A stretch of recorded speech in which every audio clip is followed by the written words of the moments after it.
Pahirapan ang paghatid ng tulong sa Sarangani dahil sa kalsadang sinira ng magnitude 7.8 na lindol nitong Lunes.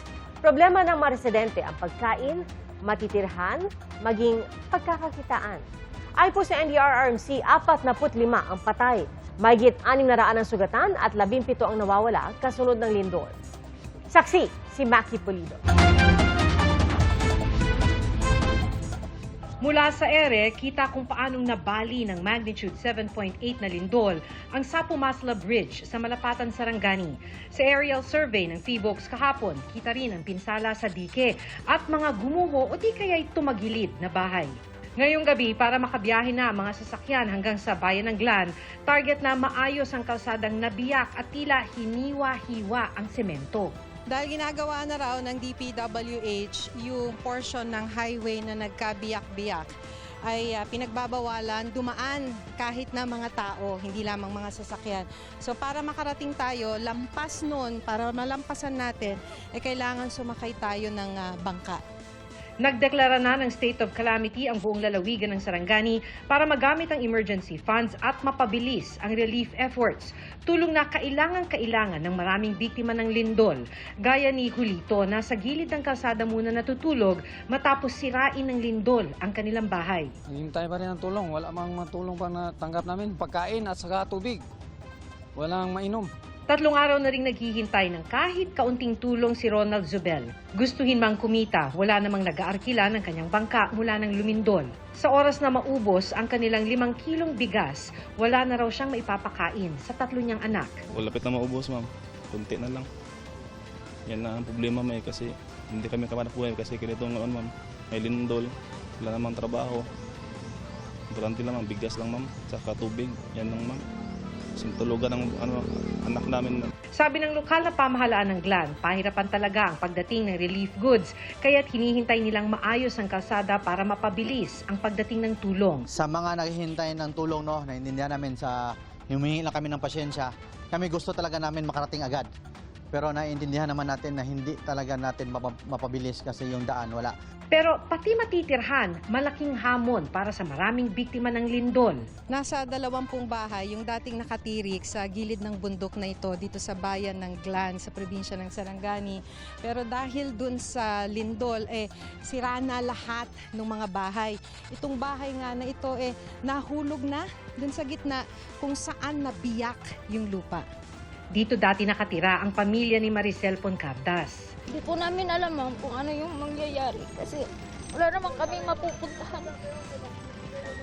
Dito lang kami naninirahan sa wala rin kaming sariling lupa kasi bahala na po kami noon. 3 araw mula ng lumindol, nag-aalala na rin ang mga doktor sa Rural Health Unit dahil naubusan na sila ng anti-tetanus shot. Sa mga cases na nakita namin, ma'am, may mga patients talaga kami na makapunta dito na for example may mga deep wounds. Yun kasi kailangan talaga yung mabigyan ng anti-tetanus para hindi mag-fester yung infection. Yung delikado kasi sa tetanus is kapag bababa yan sa lungs, magkakaroon ng respiratory arrest yung patient. Hindi siya makakahinga. Sa Glan Provincial Hospital, nagtitiis pa rin sa init ang mga pasyenteng nasa parking lot pa rin dahil hindi pa cleared ang hospital building.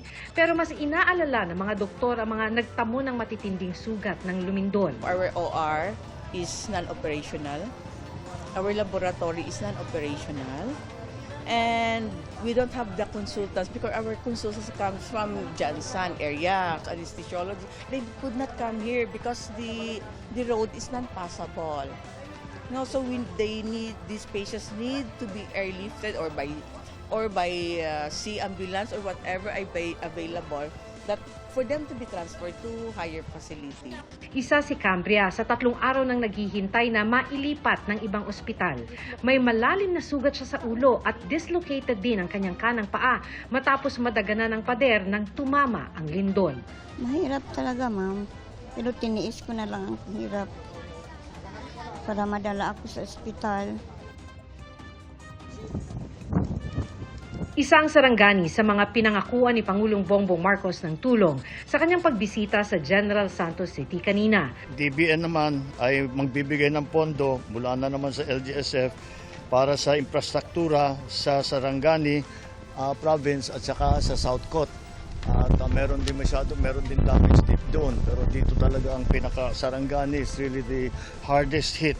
Ayon sa Pangulo, 50,000 pisong tulong ang matatanggap ng mga namatayan sa lindol. Those areas naman na hindi kayang pasukin ng mga sasakyan para sa mga engineer natin, para sa mga magbubuo ulit ng mga sistema natin, ay yung relief goods nakapag-deliver na tayo, nag-helicopter na tayo. Places like Glan na hindi pa hanggang ngayon, walang road passages. Isa sa mga binisita ng Pangulo ang napinsalang outpatient facility building ng St. Elizabeth Hospital.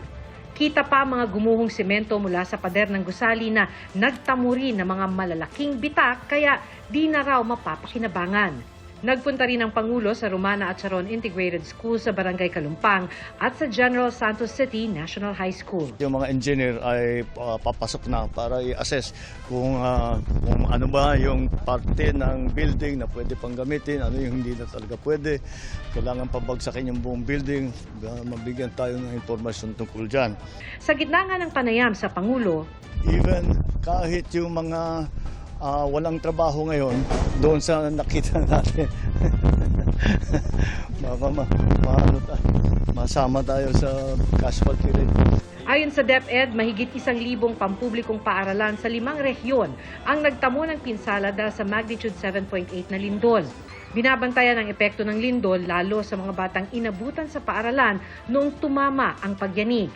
Nauna nang iniutos ni Pangulong Bongbong Marcos na suspendido until further notice ang klase sa lahat ng antas sa mga apektadong lugar sa Mindanao.